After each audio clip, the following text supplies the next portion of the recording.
Hi, folks. All right, here's what we're going to do to close out some things this year.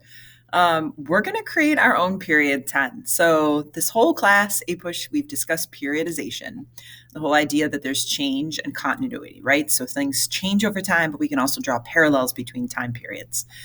And as you can see here, that's a big part of what we do as historians is look for how things change and how things stay the same, right? And build arguments. So, period 9 is ridiculous. We've talked about this. It is 1980 to the present. And so every year we add more things. And I kind of feel like this past year could be its own period. Let's be honest, right? So I think it's high time that the College Board divides period 9 into two periods. So that's what I'm going to challenge you to do. I'm going to challenge you to create a period 10.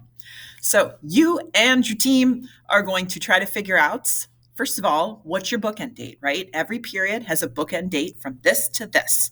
So period 9 is currently 1980 to the present.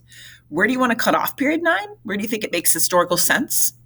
And then, obviously we'll go to the present still. So where do you want to begin your period 10? So that's first place you want to start.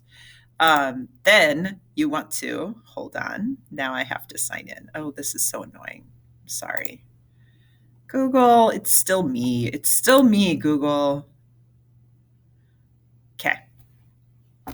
Sorry for that interruption. Back to the assignment. So you want to come up with your period statement and three key concepts. So to get an idea of what that is, let's take a look at the AP Gelder-Lerman website because that does a really nice job explaining the period statement and the three key concepts. So here is the website that we used a lot to get ready for the test. All right, let's click on period 2 just to give you an example. And there it is. There's our period statement. And here are our key concepts. So you're going to want to model yours after this kind of idea, right? It's essentially a thesis statement for your period. And then these would almost think of them as your topic sentences, right? Like that's kind of what you're doing. You're trying to come up with a game plan.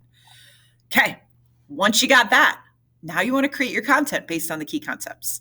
So you want to show change and continuity over time and also make some connections to previous time periods. So think about things like social trends. Think about things like political trends, right? Economics. You want to use reliable sources. This is the thing, especially with new eras, right? We want to make sure we're not using random blogs, unverified things. We want to really make sure that you're using reliable, accurate data. And I feel like with period 10, that's probably the hardest thing, because there's so much junk to sift through and so much nonsense. So I really want you to lean heavily on our textbook. Look what it says. I mean, our textbook goes through 2016. So take a look at that first. Start there, right? Look at that first. Now, obviously, we've got some years missing in there. So we need to build. We need to keep adding. So for that, I want you to go to the Library of Congress. I want you to go to the Gale databases, EBSCO, JSTOR. I linked right here. I also want you to use reliable news sources. So for primary and secondary sources, really try to keep it reliable and really try to keep it evidence-based, okay? And then it's up to you how you kind of put this together. I'm going to say Google Slides is probably the easiest thing for us to do. I have no set requirement on slides. I'm looking for your information. I'm looking for your key concepts and your period statement. I'm looking for you to show me that you know change and continuity over time. You've made connections to other time periods. I am looking for you to do 15 specific historical events in your period. I mean, come on, that's easy. You can totally do that, right? Like, if anything, I feel like you're going to have a hard time narrowing it down. We could do 15 events of this school year. So really think about these can be people, but I wouldn't just put a person as an event. Like Obama's not an event, right? Something that President Obama did. Now we're talking. So get specific here and really think game-changing things happening in this period.